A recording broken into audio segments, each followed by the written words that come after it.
Good evening everyone. आज हम देखेंगे चैप्टर 9 का part 2 analgesic antipyretics. Last part में हमने देखा था what is non narcotic analgesic, then what is antipyretic, what is anti inflammatory, इन सब का हमने डेफिनेशन देखा था। After that we have seen what is inflammation, और उसके बाद हमने हमारा क्लासिफिकेशन देखा था जिसमें हमने फर्स्ट कैटेगरी सैलिसिलेट्स देखा था जो कि मेन कैटेगरी है according to your syllabus point of view.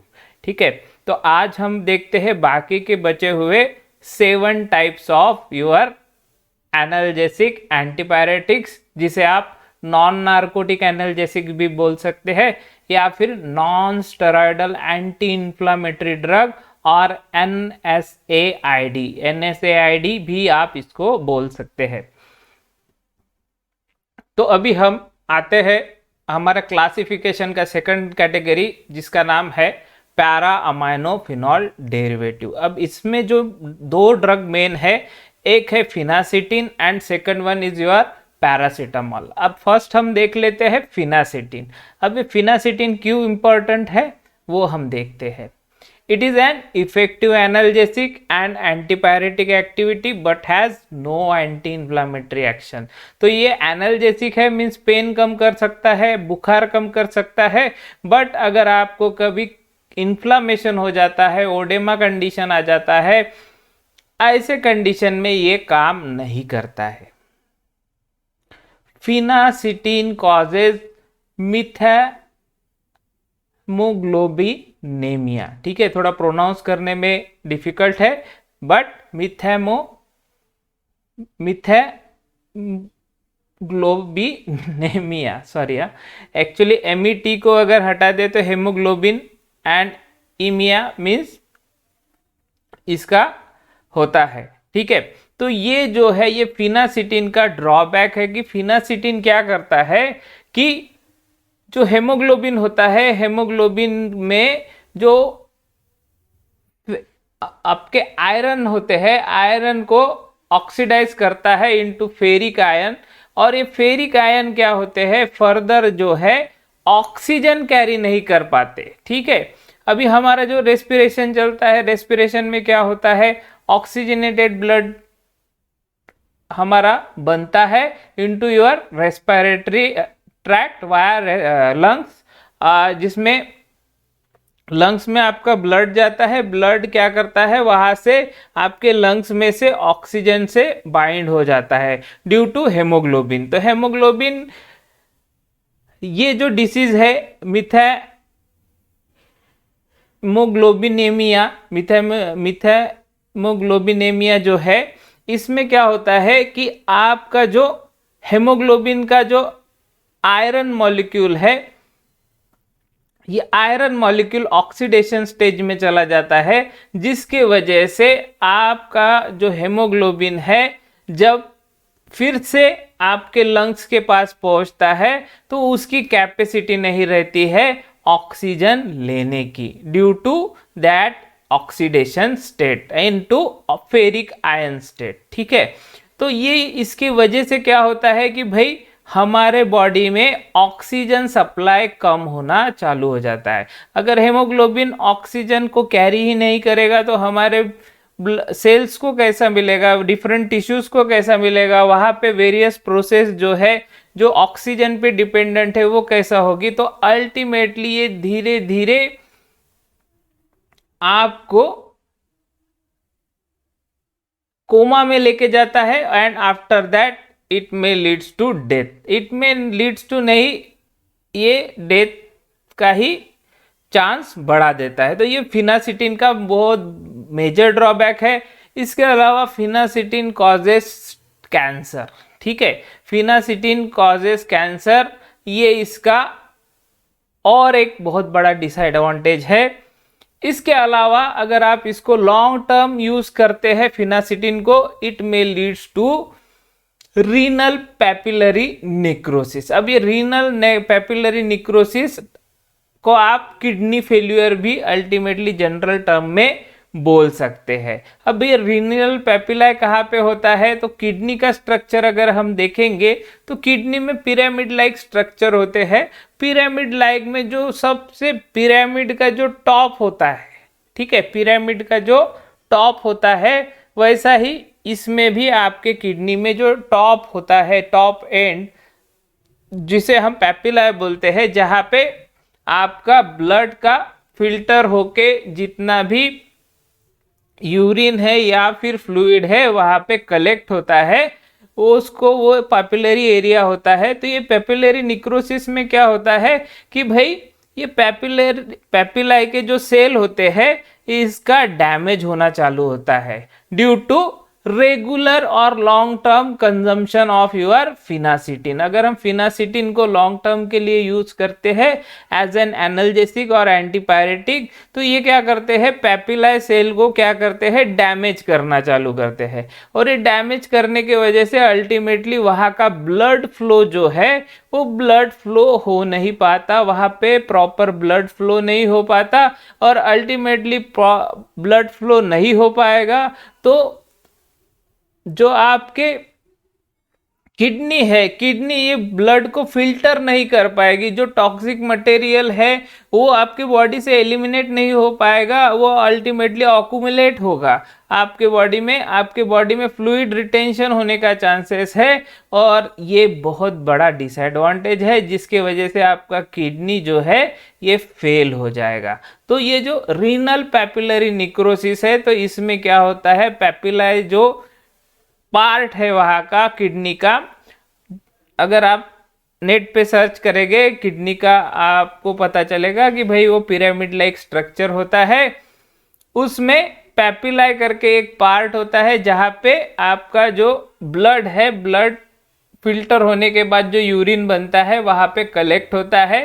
तो हमारा जो फिनासिटिन क्या है ये पेपिलाe को ही डैमेज कर देता है, जिसकी वजह से ब्लड फ्लो जो है, जो हमारा टोटल बॉडी का जो ब्लड है जो किडनी में जाना चाहिए वो स्टॉप हो जाता है, जिसके वजह से हमारे बॉडी में टॉक्सिक सब्सटेंस बढ़ने के चांसेस होते हैं और अल्टीमेटली डेथ होने का चांसेस होता है। तो ये अल्टीमेटली किडनी फेल्यूर का मेन रीज़न है आपका कि भाई फिनासिटिन अभी यूज नहीं होता है, ठीक है। तो ये दो मेन रीजन है जिसकी वजह से, तीन मेन रीजन है, मैं कैंसर का डालना भूल गया, बट फिनासिटिन कॉजेस कैंसर ऑल्सो। तो ये मिथेमोग्लोबिनेमिया और आपका रीनल पेपिलरी निक्रोसिस और कैंसर, ये मेजर डिसएडवांटेज है आपके फिनासिटिन के, जिसके वजह से फिनासिटिन जो है अभी मार्केट में नहीं मिलता। जो बड़े बड़े ब्रांड है लाइक सेरेडॉन, जो कि रोचे का ब्रांड है, सिर्फ एक सेरेडॉन, आपने सुना ही होगा इसका ऐड। तो ये सेरेडॉन जो है ये पहले फिनासिटिन एज अ मेन ड्रग लेता था, अब ये सेरेडॉन में फिनासिटिन को रिप्लेस कर दिया है। अब किससे रिप्लेस किया है, अल्टीमेटली इसी के भाई से, पैराअमाइनोफिनॉल डेरिवेटिव से, जिसका नाम है पैरासिटामोल, ठीक है। तो जैसा मैंने बोला, due to severe toxic effect phenacetin have now been withdrawn from clinical practice.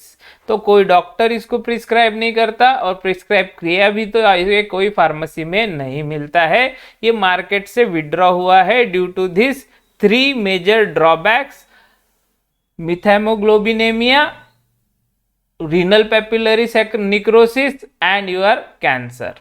तो ये हो गया हमारा पहला ड्रग पैराअमाइनोफिनॉल डेरिवेटिव का। उसके बाद दूसरा आता है आपका फेवरेट, सबका फेवरेट, पैरासिटामोल। पैरासिटामोल क्या है, paracetamol is a major metabolite of phenacetin resulting from its deethylation, ठीक है।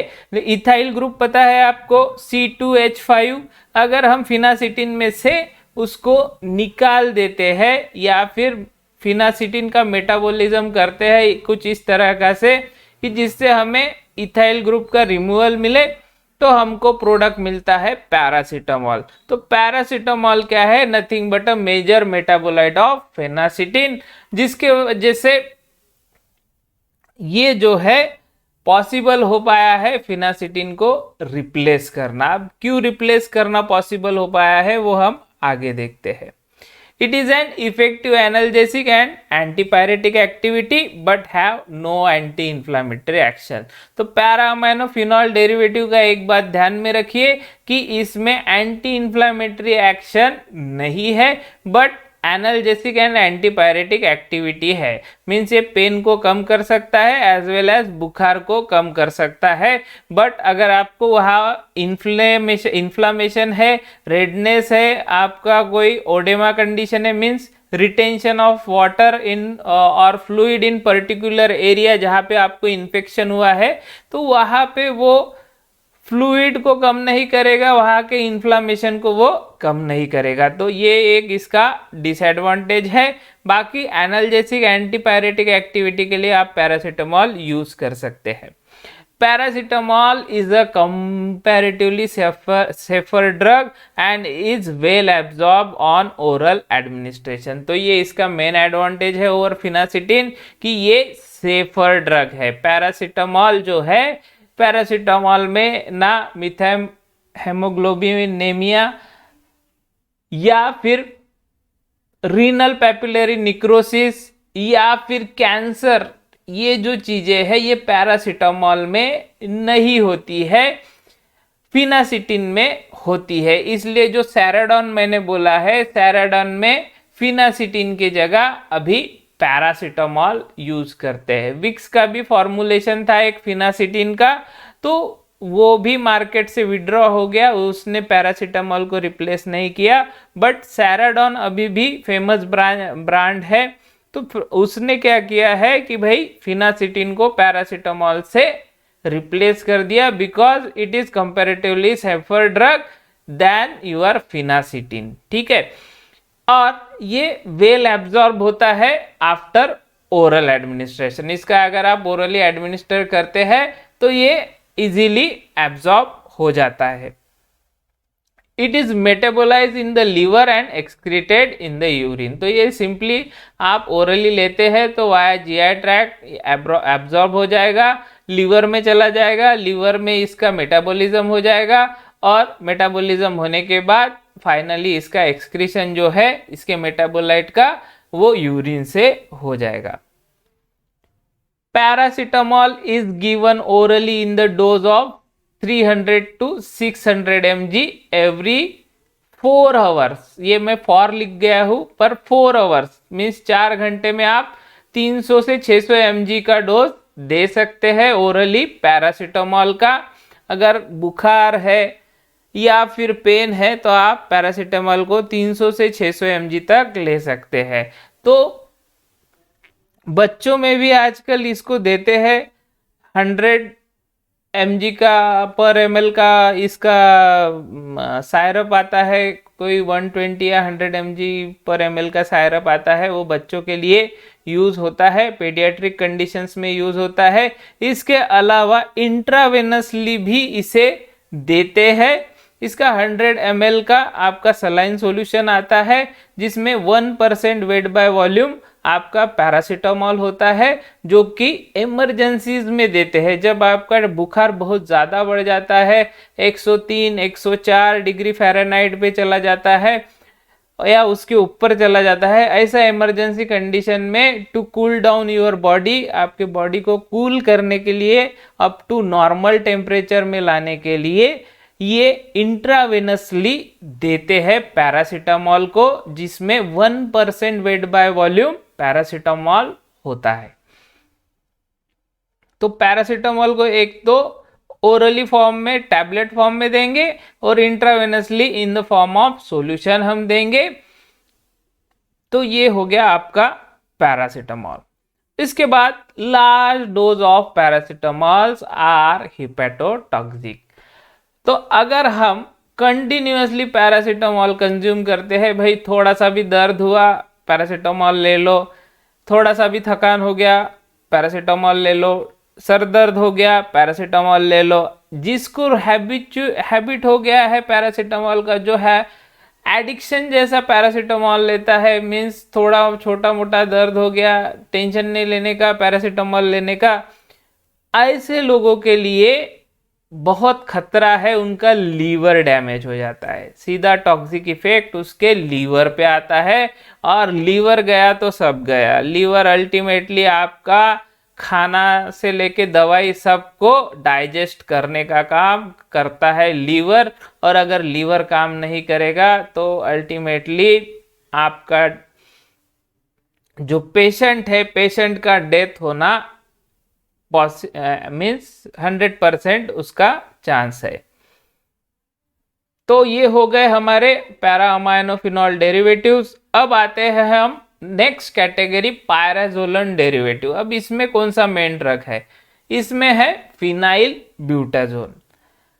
The drug is administered orally और पैरेंट्रली। ये ओरली भी दे सकते हैं और पैरेंट्रली भी दे सकते हैं। It is well absorb orally ये अच्छे से एब्जॉर्ब होता है। It is extensively bond to plasma protein. ठीक है, ये प्लाज्मा प्रोटीन से बहुत ज्यादा बाउंड होता है। In the liver it is oxidise to oxyphenbutazone which is an active metabolite. तो ये फिनाइल ब्यूटाजोन जो है ये ओरली और पैरेंट्रली तो आप दे सकते हैं। ओरली अगर आप देते हैं तो भी ठीक है, पैरेंट्रली आप देते हैं तो भी ठीक है। ये क्या करता है? ये प्लाज्मा प्रोटीन से एक्सटेंसिवली बाउंड होता है, और इसके अलावा ये लीवर में ऑक्सीडाइज होने के बाद ऑक्सीफेन ब्यूटाजोन बनाता है जो कि एक्टिव मेटाबोलाइट है। ठीक है, एक्टिव मेटाबोलाइट मीन ये मेटाबॉलिज्म होने के बाद भी इसका जो ऑक्सीफेन ब्यूटाजोन मेटाबोलाइट प्रोडक्ट बना हुआ है ये इसके भी एक्शन रहेंगी। तो फार्माकोलॉजिकल एक्शन हम देख लेते हैं। The analgesic and antipyretic action of phenylbutazone are much less than your salicylate. तो सैलिसिलेट जैसा कि मैंने पार्ट 1 में लिया था वो इम्पॉर्टेंट ड्रग है, और उसमें भी जो एस्पिरिन है वो सबसे ताकतवर ड्रग है। उसमें सभी क्वालिटीज है बट उसके ड्रॉबैक्स भी है।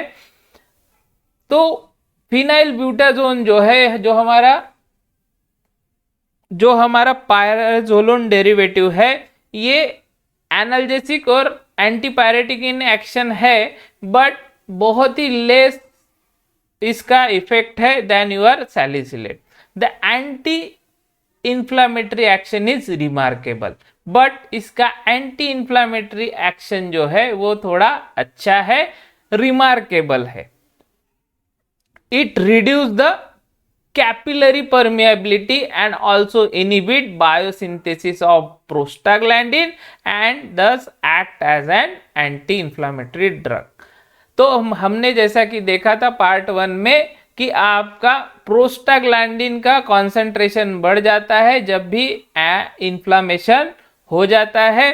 तो ये क्या करता है फिनाइल ब्यूटाजोन, ये वहाँ की जो कैपिलरी है, कैपिलरी जो ब्लड कैपिलरीज है उसका परमिएबिलिटी जो है वो रिड्यूस कर देता है, और सिंथेसिस ऑफ प्रोस्टाग्लैंडिन जो है ये इनहिबिट कर देता है, जिसके वजह से इन्फ्लामेशन धीरे धीरे जो है ये कम होने लगता है।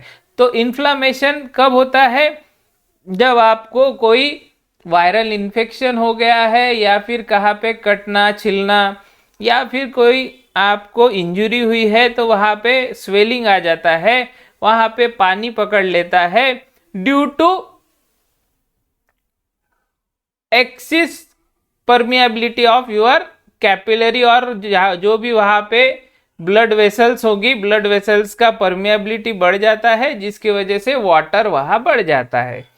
बट फिनाइल ब्यूटाजोन का एंटी इन्फ्लामेटरी एक्शन कैसा होता है कि वो क्या करता है, जो भी वेन्स है, ब्लड वेसल्स है आपकी, उसका जो कैपिलरी फॉर्म है उसका परमेबिलिटी रिड्यूस कर देता है। इसके अलावा प्रोस्टाग्लैंडिन का सिंथेसिस भी बढ़ जाता है जब हमें इन्फ्लामेशन होता है। तो second, by inhibiting biosynthesis of prostaglandin, prostaglandin का वो बायोसिंथेसिस कम कर देता है। ये दो एक्शन के वजह से धीरे धीरे वहाँ का इन्फ्लामेशन कम होता है, और इसके वजह से phenylbutazone can act as a anti inflammatory drug. तो फिनाइल ब्यूटाजोन को आप एंटी इन्फ्लामेटरी ड्रग करके यूज कर सकते हैं। It also diminish the reabsorption of uric acid by proximal renal tubule, thus exert uricosuric effect. तो phenyl butazone क्या करता है, यूरिक एसिड का रीएब्जॉर्प्शन जो होता है प्रॉक्सिमल रीनल ट्यूब्यूल से, उसको भी डिमिनिश कर देता है, उसको भी कम कर देता है, जिसके वजह से हमारे बॉडी में से और पेशेंट के बॉडी में से यूरिक एसिड का कॉन्सेंट्रेशन कम होने लगता है। इसलिए ये एक्ट करता है एज अ यूरिकोस्यूरिक ड्रग, यानी आप इसको यूरिक एसिड कम करने के लिए भी यूज कर सकते हैं। उसके बाद आते हैं पायराजोलोन डेरिवेटिव का फिनाइल ब्यूटाजोन में ही उसके एडवर्स इफेक्ट हम देख लेते हैं। तो फर्स्ट है epigastric discomfort, then your nausea and vomiting. ये अगर आप एम्प्टी स्टमक लेते हैं तो ये क्या करता है, इपिगैस्ट्रिक डिस्कम्फर्ट। तो इपिगैस्ट्रिक डिस्कम्फर्ट करता है, जिसके वजह से आपका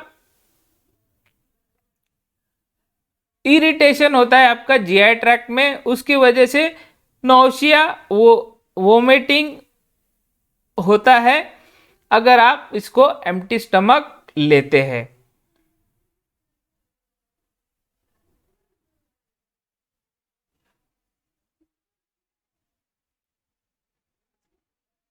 Beside this, in certain cases, peptic ulceration, aplastic anemia and agranulocytosis have also been observed. तो अगर आप ये ड्रग को एम्प्टी स्टमक लेते हैं तो इपिगैस्ट्रिक डिस्कम्फर्ट मीन्स आपका एब्डोमेन में पेन चालू हो जाएगा, इरिटेशन चालू हो जाएगा, जिसकी वजह से आपको नौशिया एंड वोमिटिंग हो सकता है अगर आप इसको एम्प्टी स्टमक लेते हैं। इसके अलावा पेप्टिक अल्सर होने के चांसेस, अल्सरेशन होने का चांसेस होता है। और इसके अलावा अप्लास्टिक एनीमिया, अप्लास्टिक एनीमिया क्या होता है कि भाई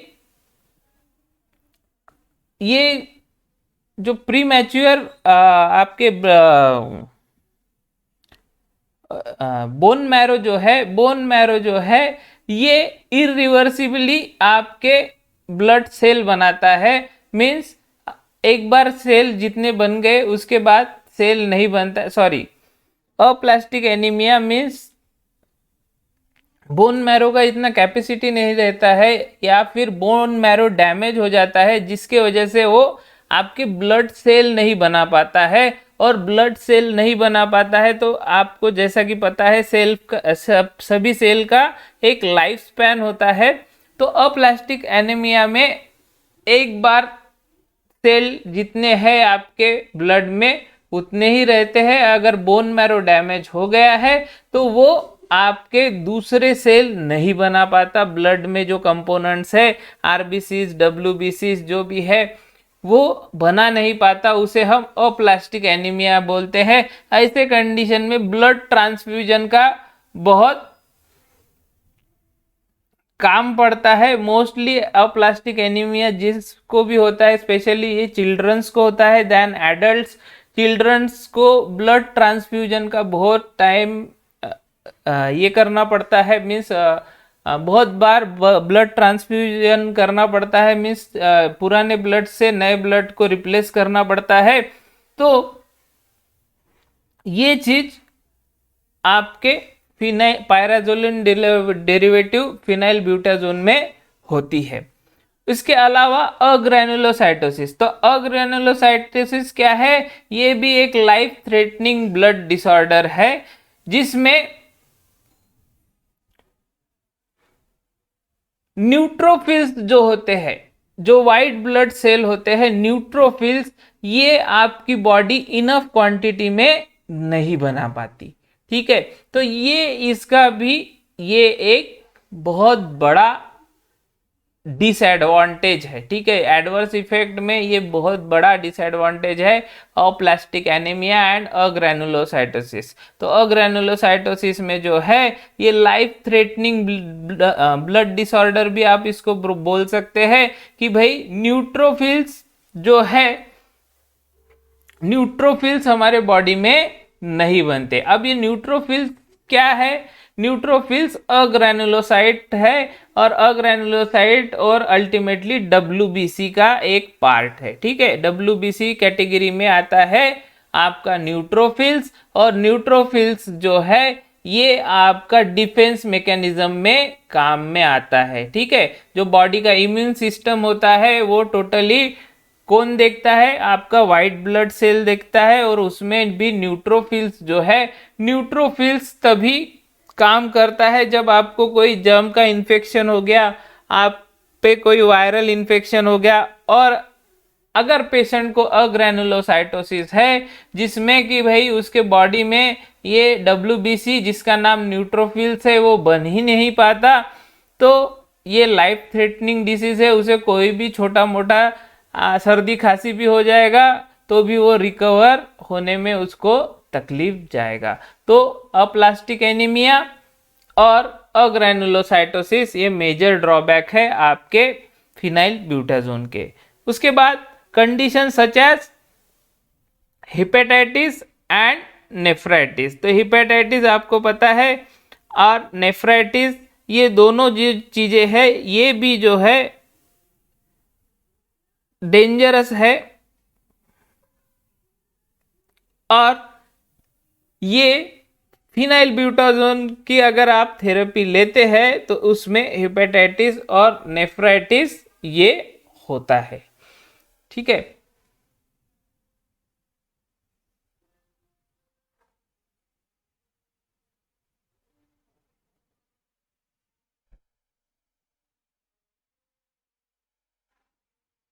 उसके बाद हम देखते हैं थेरापेटिक यूज।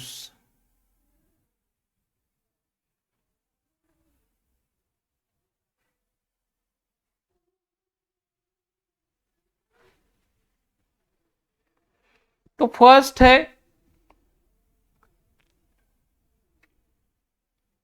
तो अभी हम थेरापेटिक यूज में फर्स्ट देखते हैं anti inflammatory drug use in the treatment of rheumatoid arthritis and osteoarthritis. तो फिनाइल ब्यूटाजोन को आप as a anti inflammatory drug use कर सकते हैं for the treatment of rheumatoid arthritis. अब ये रूमेटॉइडिज्म क्या है कि भाई जो इन्फ्लामेशन होता है आपके जॉइंट्स में उसे हम रूमेटिज्म बोलते हैं, और उसकी वजह से पेन जो होता है, स्वेलिंग होता है, तो उसको रूमेटॉइड आर्थराइटिस हम बोलते हैं। ऑस्टियोआर्थराइटिस भी वही कैटेगरी में आता है। इसमें जो है आपके जो कार्टिलेज है, जो स्मूथ कनेक्टिव टिश्यू जो है वो, उसमें अगर आपको इन्फ्लामेशन आता है तो वो उसमें भी ये आपका फिनाइल ब्यूटाजोन यूज कर सकते हैं। तो ये इसका फर्स्ट थेरापेटिक यूज है। उसके बाद it is also use in the treatment of gout due to uricosuric effect. तो गाउट में जो है, गाउट कब होता है? जब हमारे बॉडी में एक्सिस यूरिक एसिड होता है, तो वो उसके ट्रीटमेंट के लिए भी आप फिनाइल ब्यूटाजोन को यूज कर सकते हैं ड्यू टू इट्स यूरिको-स्यूरिक इफेक्ट, कि भाई आपका फिनाइल ब्यूटाजोन ये यूरिक एसिड को रिमूव करने का काम करता है।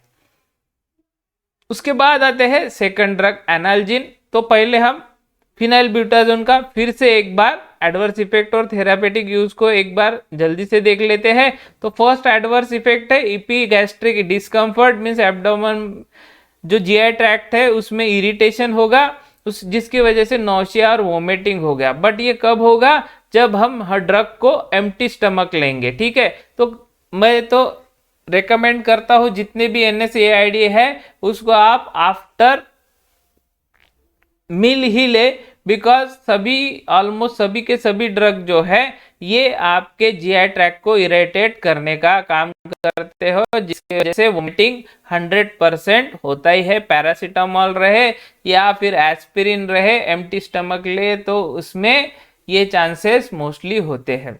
उसके अलावा पेप्टिक अल्सरेशन, अप्लास्टिक एनीमिया में आपके जो ब्लड सेल है, जो आरबीसीज है, ये स्पेशली जो है ये बनना कम हो जाता है, जिसके वजह से ब्लड ट्रांसफ्यूजन होने का चांसेस बढ़ता है। और ये स्पेशली बच्चों में होता है कि भाई पुराने खून से नए खून को रिप्लेस करने का प्रोसीजर होता है।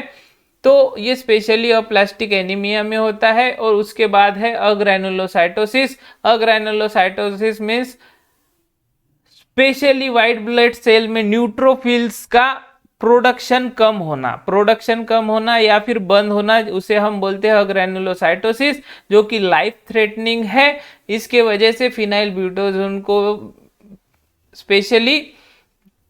स्पेशल कंडीशन में ही देते हैं, ज्यादा प्रेफर नहीं करते हैं। ठीक है, तो ये इसके ड्रॉबैक है। इसके अलावा हिपेटाइटिस जो कि a nothing but a inflammation of your liver की वजह से आपका हिपेटाइटिस, जिसे पीलिया भी आप बोलते हैं, वो होता है। उसके बाद नेफ्राइटिस में किडनी पे जो स्वेलिंग आता है और इन्फ्लामेशन होता है उसे नेफ्राइटिस बोलते हैं। और इसके बाद इसके therapeutic use specially anti inflammatory drug करके यूज होता है in your rheumatoid arthritis and osteoarthritis. Rheumatoid arthritis means आपका जॉइंट में और कहीं पे भी आपके जॉइंट्स है, मसल्स जॉइंट जहाँ पे कनेक्ट हो रहे हैं, वहाँ पे जहाँ पे इन्फ्लामेशन है वहाँ पे इसको यूज कर सकते हैं। इसके अलावा इसका यूरोकोसोरिक इफेक्ट होने की वजह से आप इसको गाउट का ट्रीटमेंट में भी यूज कर सकते हैं। गाउट क्या है? जहाँ पे आपके बॉडी में आपके बॉडी बोलता हूं मैं हर टाइम, सॉरी भगवान करे आपको कुछ ना हो। पेशेंट के बॉडी में जो गाउट होता है, गाउट कंडीशन में बहुत ज़्यादा अमाउंट में यूरिक एसिड का सिक्रीशन होता है, जो कि जॉइंट्स में जाके बैठ जाता है, जिसकी वजह से जॉइंट स्टिफ हो जाते हैं, जॉइंट अकड़ने लगते हैं। तो ऐसे कंडीशन में भी आप फिनाइल ब्यूटाजोन को प्रेफर कर सकते हैं एज अ यूरिकोस्यूरिक एजेंट, जो कि यूरिक एसिड को आपके बॉडी से पेशेंट के बॉडी से निकालेगा और पेशेंट के जॉइंट्स में जो स्टिफनेस है उसको कम करेगा। तो ये हो गया हमारा पायराजोलोन का पहला ड्रग जो कि इंपॉर्टेंट है।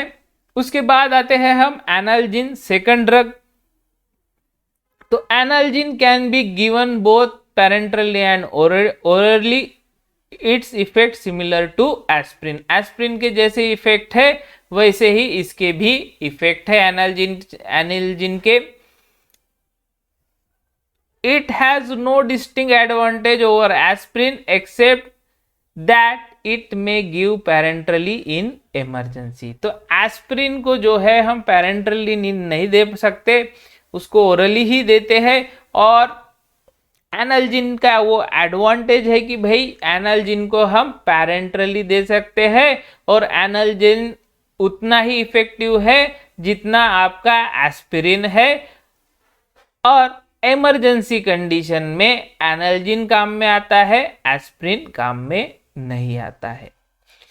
तो ये हो गया आपका थर्ड कैटेगरी। अब फोर्थ आता है इंडोल एसिटिक एसिड डेरिवेटिव, जिसमें मेन ड्रग है, फेमस ड्रग है इंडोमिथासिन।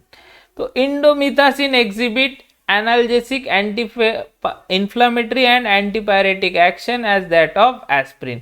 एस्प्रिन और इंडोमिथासिन को अगर आप कंपेयर करेंगे तो दोनों की एनाल्जेसिक, एंटी इन्फ्लामेटरी और एंटीपायरेटिक एक्शन ऑलमोस्ट सेम है। इट यूज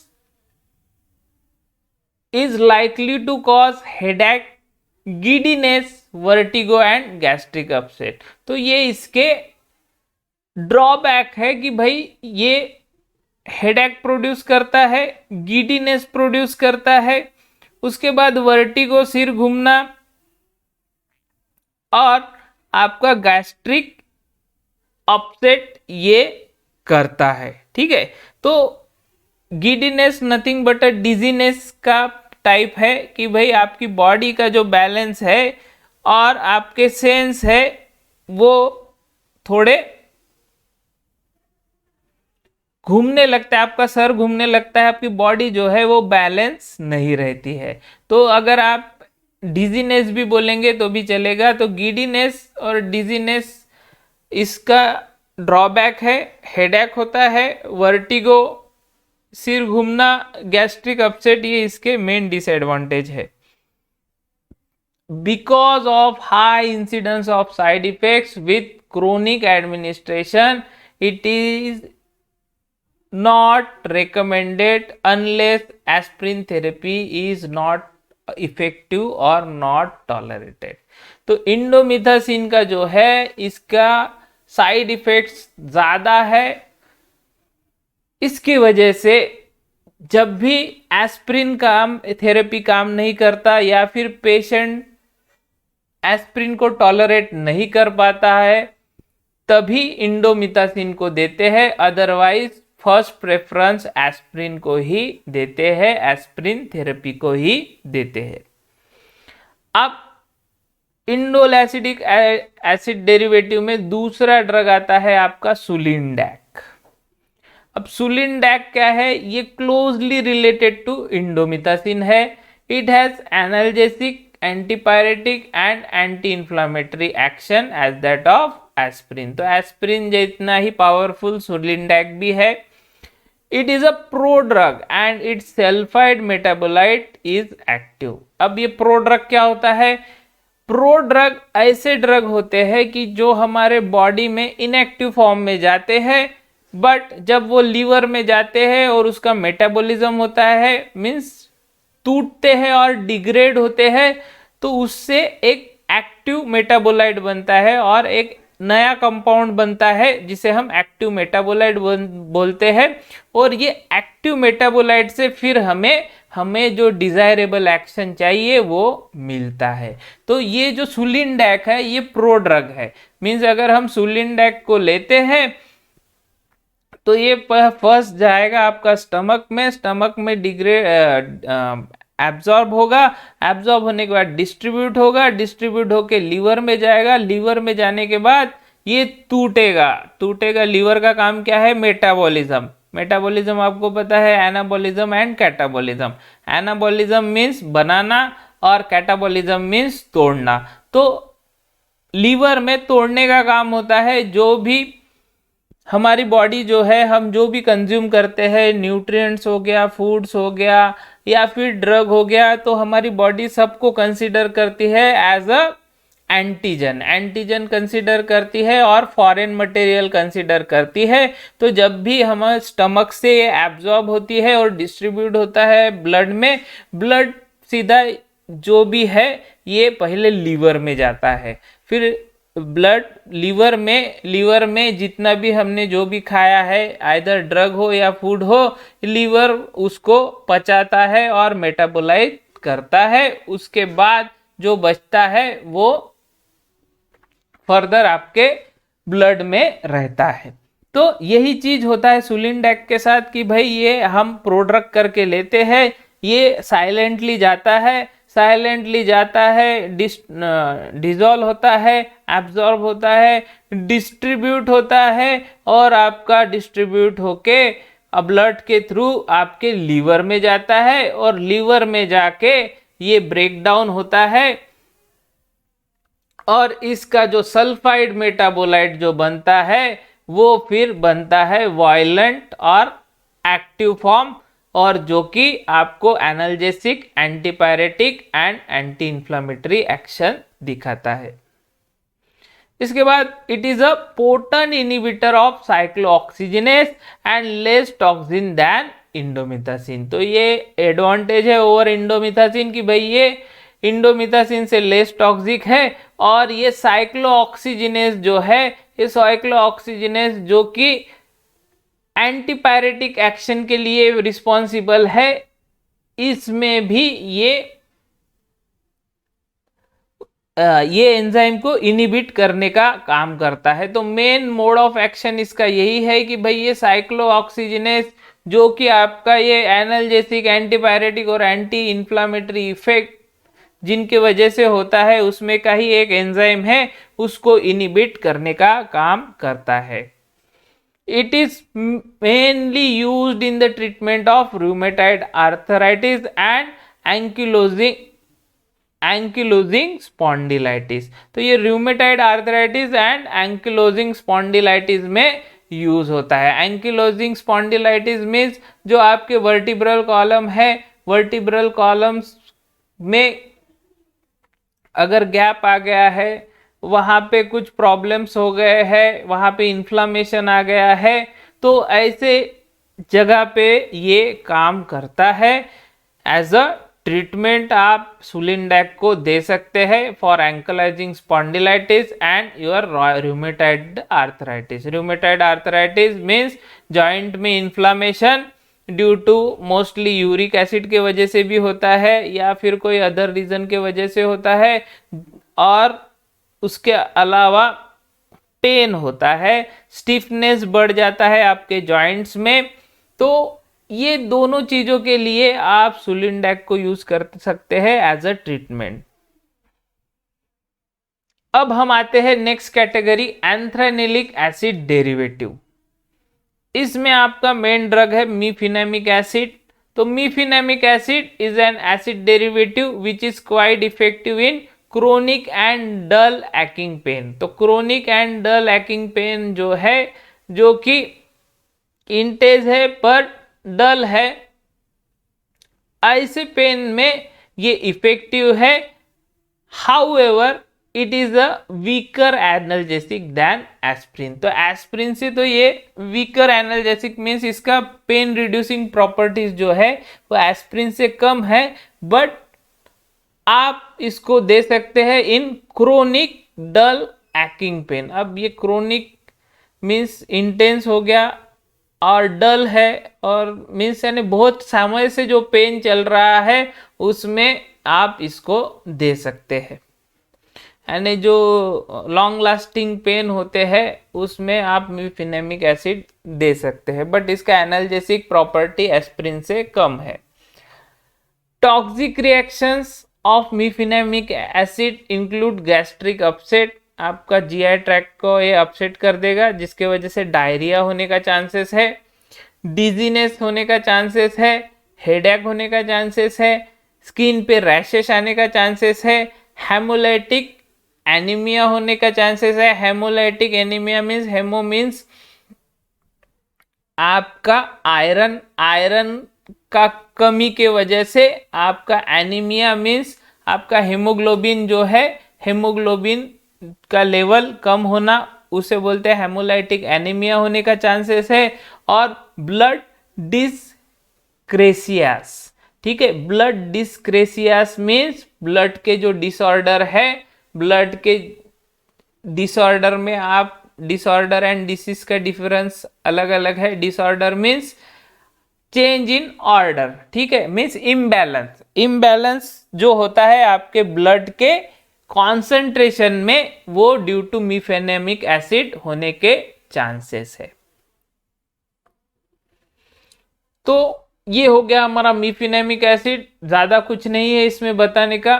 तो chronic and dull aching pen में इसको यूज करते हैं, और ये वीकर एनाल्जेसिक है एस्प्रिन का, और अगर इसको आप ट्रीटमेंट करके यूज करते हैं तो इसके टॉक्सिक रिएक्शन में gastric upset means GI tract upset हो जाएगा, जिसकी वजह से डायरिया हो जाएगा, डिजीनेस हो जाएगा, हेडेक हो जाएगा, स्किन रैशेस हो जाएगा, और हेमोलाइटिक एनीमिया मींस इसमें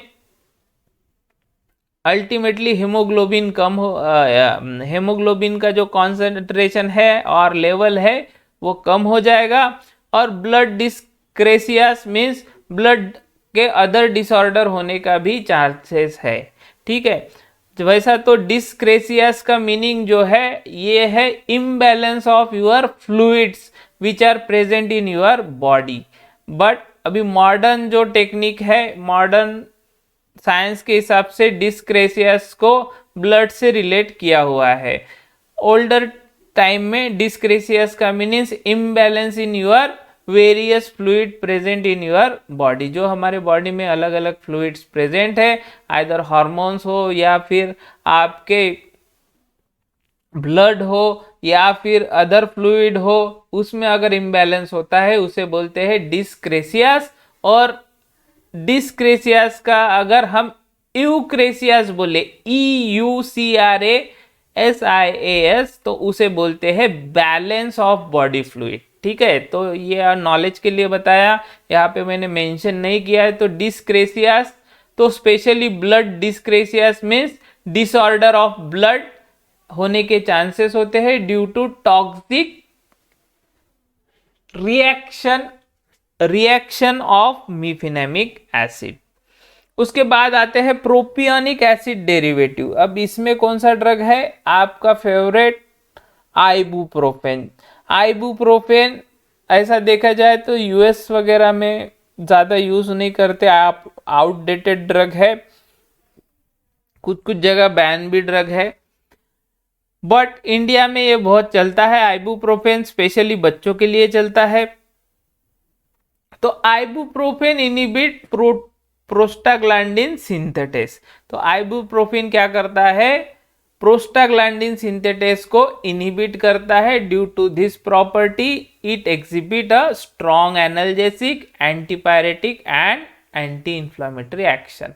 तो प्रोस्टाग्लैंडिन सिंथेटेस को इनहिबिट करके ये तीनों प्रॉपर्टीज दिखाता है, तीनों इफेक्ट दिखाता है, एंटीपायरेटिक, एनाल्जेसिक और एंटी इंफ्लेमेटरी। साइड इफेक्ट क्या है? गैस्ट्रिक इरिटेशन, जैसा कि मैंने बोला था सभी NSAID गैस्ट्रिक अपसेट करते हैं, जीआई ट्रैक्ट को इरिटेट करने का काम करते हैं, जिसकी वजह से नोशिया, वोमिटिंग होता है। हार्टबर्न क्यों होगा? क्योंकि गैस्ट्रिक इरिटेशन होने की वजह से एक्सेस अमाउंट ऑफ एसिड निकलेगा, जो आपका स्टमक है वहां पे access amount of acid secretion होगा, जिसकी वजह से आपको हार्ट बर्न जैसा फीलिंग आएगा, चेस्ट में थोड़ा पेन आएगा, और इसके वजह से आपको डायरिया भी होने का चांसेस है। तो ये आइबुप्रोफेन के साइड इफेक्ट है। ये साइड इफेक्ट्स है। साइड इफेक्ट्स का मीनिंग ये नहीं है कि भाई आइबुप्रोफेन लेना ही नहीं है। आइबुप्रोफेन एक सर्टेन कॉन्सेंट्रेशन पे, एक थेरेपेटिक लेवल पे हम अगर लेते हैं, जब तक हमें उसकी ज़रूरत है, तो आपको ये चीज़ें रेयरली दिखती है। बट अगर आप उसको हैबिचुअली लेते हैं या फिर डॉक्टर उसको ज़्यादा टाइम के लिए रेकमेंड करता है, ज़्यादा दिनों के लिए रेकमेंड करता है, तभी आपको ये gastric irritation, nausea, vomiting, heart burn, diarrhoea ये होने का चांसेस बढ़ जाता है। It is useful in the treatment of rheumatoid arthritis, osteoarthritis and ankylosing spondylitis. तो रूमेटॉइड आर्थराइटिस मैंने बता दिया है। ऑस्टियोआर्थराइटिस, तो ये सभी जो आर्थराइटिस है due to excess amount of your uric acid present in your joints. तो जो पेशेंट है, पेशेंट में जो आर्थराइटिस पेशेंट जो होते हैं, आर्थराइटिस के पेशेंट में मोस्टली जो जॉइंट में स्टिफनेस आ जाता है यूरिक एसिड की वजह से, और इन्फ्लामेशन होने लगता है, पेन होने लगता है, और उनकी होल जितने भी जॉइंट्स हैं उनमें पेन होने लगता है। तो वो पेन कम करने के लिए मोस्टली आइबुप्रोफेन हो गया या फिर बाकी अदर जो NSAID यूज करते हैं।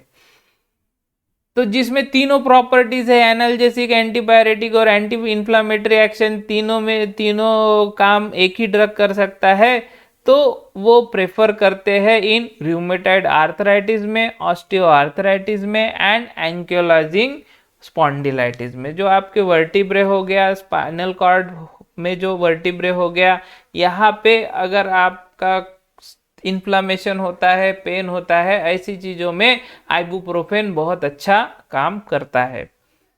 It can be used as an alternative to aspirin in individual unable to tolerate it. तो इंडोमिथासिन हो गया, इंडोमिथासिन भी तभी देते हैं जब एस्प्रिन पेशेंट को सूट नहीं करता या फिर वो उसे टॉलरेट नहीं कर पाता। सेम आइबुप्रोफेन भी ऐसे ही पेशेंट को देते हैं जिसको एस्प्रिन टॉलरेट नहीं हो पाता, तो उस पे एस्प्रिन का इफेक्ट या फिर उसके साइड इफेक्ट दिखते हैं ज़्यादा, ऐसे पेशेंट को आइबुप्रोफेन एज अ ट्रीटमेंट और अल्टरनेटिव देते हैं।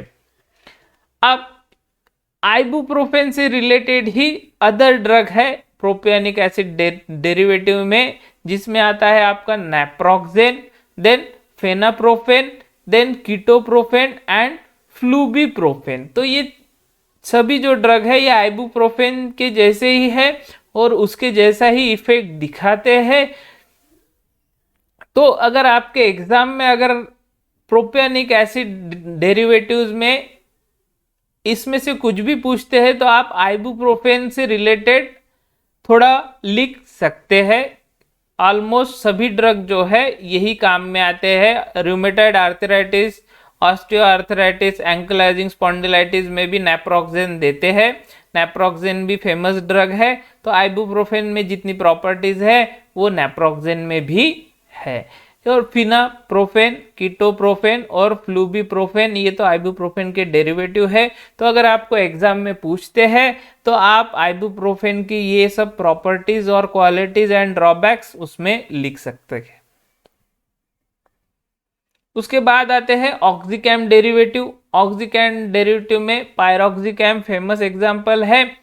It has analgesic, antipyretic and anti inflammatory action similar to that of aspirin. Aspirin जितना काम करता है उतना पायरोक्सिकैम भी करता है, जो कि ऑक्सीकैम डेरिवेटिव है। तीनों क्वालिटीज है, antipyretic, analgesic and anti inflammatory action ये भी दिखाता है। Its advantage over aspirin is that it can be administered in a single dose daily। ठीक है, अभी हमको एस्प्रिन का अगर आपको याद होगा तो एस्प्रिन को हमें ज़्यादा बार thrice a day, twice a day ऐसा लेना पड़ता है। बट पायरोक्सिकैम का एक मेन एडवांटेज है कि भाई एक गोली ले लो दिन में, आपका पूरा analgesic, antipyretic, anti inflammatory action आपको मिल जाएगा। ये इसका मेन एडवांटेज है over your aspirin. It is mainly use in the treatment of rheumatoid arthritis, osteoarthritis and even in acute gout. अभी एक्यूट गाउट क्यों बोला है? अल्टीमेटली इसका प्रॉपर्टी क्या है? यूरिकोस्यूरिक प्रॉपर्टी है कि भाई पायरोक्सिकैम क्या है, ये यूरिक एसिड को एक्सक्रीट करने का काम करता होगा, इसलिए ये गाउट में भी यूज कर सकते हैं। इसके अलावा रूमेटॉइड आर्थराइटिस में, ऑस्टियोआर्थराइटिस में भी ये आप यूज कर सकते हैं। अब आते हैं हमारा last category miscellaneous agents. Miscellaneous agents में हमारा फेमस एग्जाम्पल है डाइक्लोफिनेक। डाइक्लोफिनेक के स्प्रे आप बहुत यूज करते होगे, डाइक्लोफिनेक की क्रीम आप बहुत लगाते होगे। आया टाइम तो डाइक्लोफिनेक के इंजेक्शंस भी बहुत लगाते हैं, बट डाइक्लोफिनेक जो है ये बहुत काम की चीज है। Diclofenac is a phenyl acetic acid derivative developed as an anti inflammatory agent. तो डाइक्लोफिनेक जो है ये फिनाइल एसिटिक एसिड डेरिवेटिव है और ये मेनली एंटी इन्फ्लामेटरी एजेंट करके डेवलप किया हुआ है। It exhibit analgesic, antipyretic and anti inflammatory action like other NSAIDs। तो जितने भी non steroidal anti inflammatory drugs है उनमें analgesic, antipyretic and anti inflammatory action जो है वो सब क्वालिटीज डाइक्लोफिनेक में है। बट इसको जब रिसर्च में था तो इसको डेवलप कर रहे थे as a anti inflammatory drug, but इसमें तीनों प्रॉपर्टीज है, तीनों क्वालिटीज है जो सभी NSAID में, सभी में तो नहीं होती बट जो मोस्टली NSAID में होती है। It is more potent then naproxen and indomethacin. ठीक है, तो नेप्रोक्सेन जो है, जो कि अभी हमने आइबुप्रोफेन का जो दूसरा मैंने ड्रग बोला था नेप्रोक्सेन, नेप्रोक्सेन और इंडोमिथासिन से ज्यादा पोटेंट है। और इंडोमिथासिन क्या है, इंडोमिथासिन एस्प्रिन के इक्विवेलेंट पोटेंट है। तो पोटेंसी का बात करें तो ये एस्प्रिन, इंडोमिथासिन और नेप्रोक्सेन, ये तीनों से थोड़ा ज्यादा पोटेंट है। It is recommended in long term treatment of rheumatoid arthritis, osteoarthritis and ankylosing spondylitis. तो ये जब भी पेशेंट को रूमेटॉइड आर्थराइटिस होता है, ऑस्टियोआर्थराइटिस होता है और एंकिलोजिंग स्पॉन्डिलाइटिस ये होता है, तो लॉन्ग ट्रीटमेंट ऑफ चॉइस जो है वो डाइक्लोफिनेक की होती है due to its less side effect. तो कम साइड इफेक्ट की वजह से डाइक्लोफिनेक को रिकमेंड करते हैं for rheumatoid arthritis, osteoarthritis and ankylosing spondylitis. It is also useful in acute musculoskeletal disorder and post-operative pain and dysmenorrhea।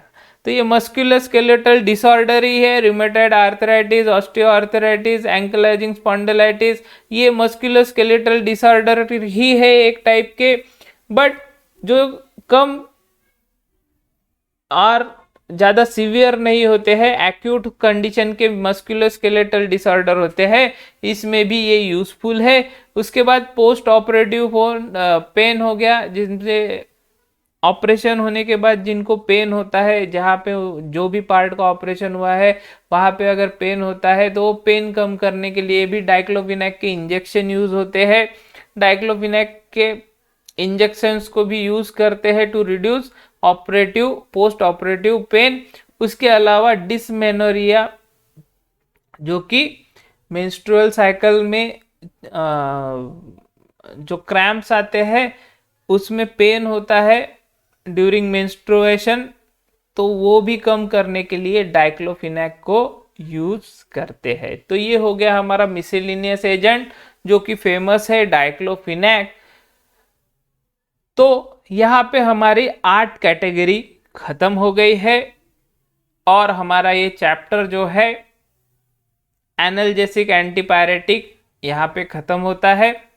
अगर आपको ये वीडियो पसंद आया हो then like, share and subscribe my channel और बेल नोटिफिकेशन को आप ऑन करिए, जिसके वजह से मेरा नेक्स्ट वीडियो आपको पता चले। Thanks for watching, God bless you, good night.